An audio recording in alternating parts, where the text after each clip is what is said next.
मैं बड़ा सौभाग्यशाली हूं अध्यक्ष जी कि उत्तर प्रदेश की 3 विभिन्न लोकसभाओं का मैंने प्रतिनिधित्व करने का मुझे मौका मिला और वो तीनों ही क्षेत्र सदैव नेताजी की कर्मभूमि रहे, स्वर्गीय शरद यादव जी की कर्मभूमि रहे, माननीय अखिलेश यादव जी की कर्मभूमि रहे। कि अध्यक्ष जी विभाग नहीं बदल गया है, भारत सरकार की जिम्मेदारी है। आज जो ये मंत्री जी घोषणा करेंगे अगले मंत्री की जिम्मेदारी बनेगी।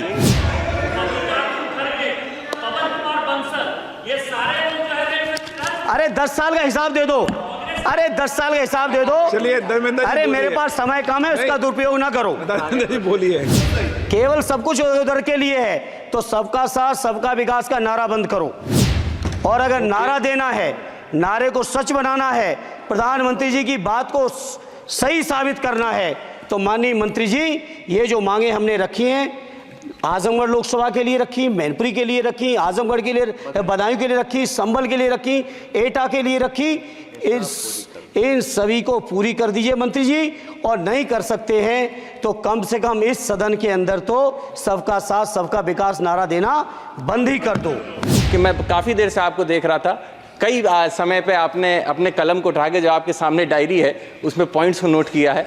अगर मैं नौजवान हूं, एक आपका कई चीज़ें सीखने को मौका मिलेगा। अगर उस कलम को उठा के मेरी ये मांग है आप लिख लेंगे तो एक संतुष्टि दिल को भी हो जाएगी। सर धन्यवाद अध्यक्ष जी। हालांकि हमारी पार्टी का समय नहीं था, बावजूद इसके आपने समय दिया रेल बजट पे बोलने के लिए, उसके लिए मैं आपका बहुत हृदय से धन्यवाद। अध्यक्ष जी बहुत सारे साथियों ने बड़ी जिम्मेदारी की बात कही, जनरल बोगी बढ़ाने से लेके सफाई से लेके उन सभी चीज़ों के साथ अपने को जोड़ते हुए, चूँकि अध्यक्ष जी मैं आजमगढ़ संसदीय क्षेत्र से निर्वाचित होकर आया हूँ। आजमगढ़ संसदीय क्षेत्र अपने आप में बहुत ऐतिहासिक क्षेत्र है। अल्लामा शिबली नुमानी, कैफ़ी आज़मी, अयोध्या प्रसाद हरियोत से लेके तमाम जो हमारे एक से एक महान लोगों की ये सरजमी रही है। अध्यक्ष जी आजमगढ़ क्षेत्र अलग अलग विविधताओं से भरा हुआ है।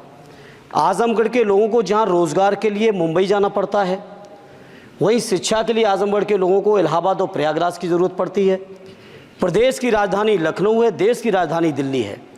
इसलिए मैं अपनी ओर से अपने क्षेत्र के लिए आजमगढ़ से मुंबई, जो कोरोना से पहले, माननीय मंत्री जी ध्यान दे दें, कोरोना से पहले आजमगढ़ से मुंबई एक रेल चलती थी जो कोरोना काल से बंद चल रही है। हमारा अनुरोध है कि उस रेल को न केवल वो साप्ताहिक थी, उस रेल को हर दिन के लिए शुरू किया जाए, बल्कि साथ ही साथ आजमगढ़ से लखनऊ, आजमगढ़ से इलाहाबाद, जहाँ पे इंटरसिटी से डेली लोग आवागमन कर सकें, आ जा सकें, उसके लिए इस ट्रेन को भी शुरू कराने की कृपा करें।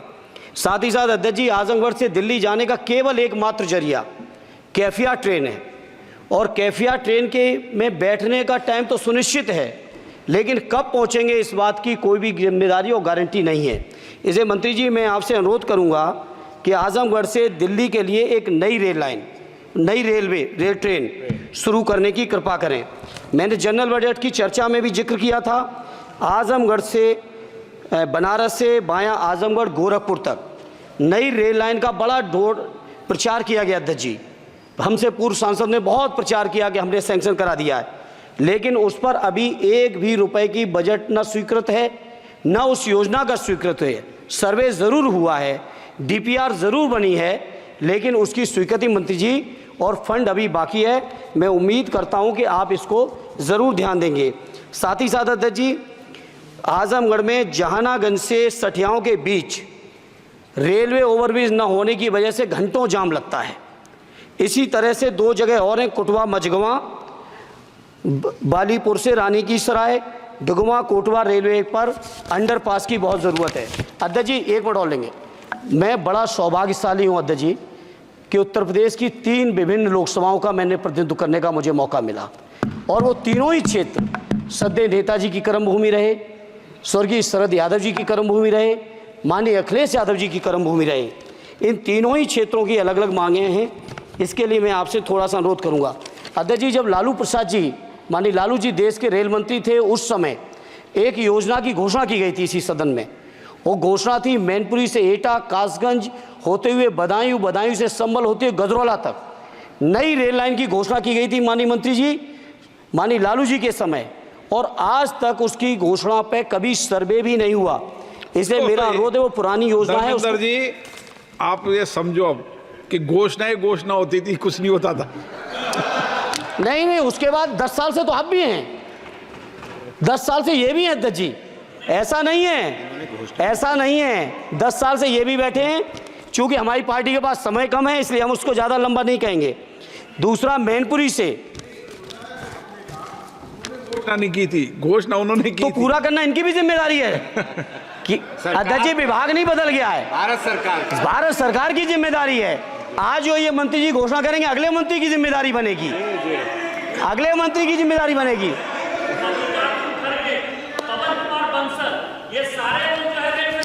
अरे 10 साल का हिसाब दे दो, अरे 10 साल का हिसाब दे दो। चलिए धर्मेंद्र जी, अरे मेरे पास समय कम है, उसका दुरुपयोग ना करो। धर्मेंद्र जी बोलिए। अध्यक्ष जी, मैनपुरी से दिल्ली के लिए, मैनपुरी से लखनऊ के लिए, बदायूं से लखनऊ के लिए, बदायूं से दिल्ली के लिए इन रेल लाइनों की सख्त, रेलवे ट्रेनों की सख्त ज़रूरत है। माननीय मंत्री जी, 5वें नंबर की आपकी इकोनॉमी आ गई। आपके पूर्व जो हमारे सदस्य हैं निशिकांत जी, आपके हिसाब से तो सब कुछ बदल गया रेल में। अरे कुछ तो दे दो कि केवल उधर के लिए सब कुछ है, केवल सब कुछ उधर के लिए है। तो सबका साथ सबका विकास का नारा बंद करो, और अगर नारा देना है, नारे को सच बनाना है, प्रधानमंत्री जी की बात को सही साबित करना है, तो माननीय मंत्री जी, ये जो मांगे हमने रखी हैं, आजमगढ़ लोकसभा के लिए रखी, मैनपुरी के लिए रखी, आजमगढ़ के लिए, बदायूं के लिए रखी, संभल के लिए रखी, एटा के लिए रखी, इन सभी को पूरी कर दीजिए मंत्री जी। और नहीं कर सकते हैं तो कम से कम इस सदन के अंदर तो सबका साथ सबका विकास नारा देना बंद ही कर दो। और नारा जिस दिन देना बंद कर दोगे और ये कह दोगे कि आप विपक्ष में आपका नहीं करेंगे, उस दिन हम अपने क्षेत्र के लोगों को संतुष्ट भी कर लेंगे। हमारे क्षेत्र के लोग इतने स्वाभिमानी लोग हैं। माननीय अध्यक्ष जी कि आपने मुझे रेल बजट पर बोलने का मौका दिया।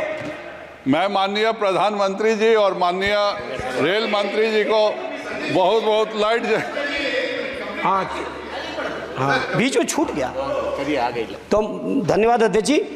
मैं कहता हूं कि जो मांगे की हैं तीनों ही क्षेत्रों की, उत्तर प्रदेश की जनता की, उसको माननीय मंत्री जी पार्टी से ऊपर उठकर सबके साथ और विकास के लिए पूरा कर दें। आपकी बहुत बहुत मेहरबानी होगी, नहीं तो ये नारा बंद करो। बहुत बहुत धन्यवाद। बहुत बहुत धन्यवाद अध्यक्ष महोदय समय देने के लिए। और साथ ही मैं धन्यवाद देना चाहूँगा हमारे रेल मंत्री जी का, जो इतनी देर तक आप यहाँ बैठकर सबके सुझाव ले रहे हैं। अध्यक्ष महोदय, मैं आपके माध्यम से मंत्री जी से कहना चाहूँगा कि मेरे लोकसभा क्षेत्र बदायूं के अंदर कई सारे हज़ारों की तादाद में ऐसे लोग रह रहे हैं जो खास करके दिल्ली एनसीआर के अंदर कई सारे व्यवसाय के अंदर हैं। चाहे हम टेक्सटाइल्स की बात कर लें, जीन्स और कपड़े की फैक्ट्रियों से लेकर जितनी भी रेडी की दुकानें होती हैं, वहाँ पे कहीं ना कहीं मूलतः बदायूं के लोग हैं। 70,000 से ज़्यादा के लोग हैं जो यहाँ पर रह रहे हैं।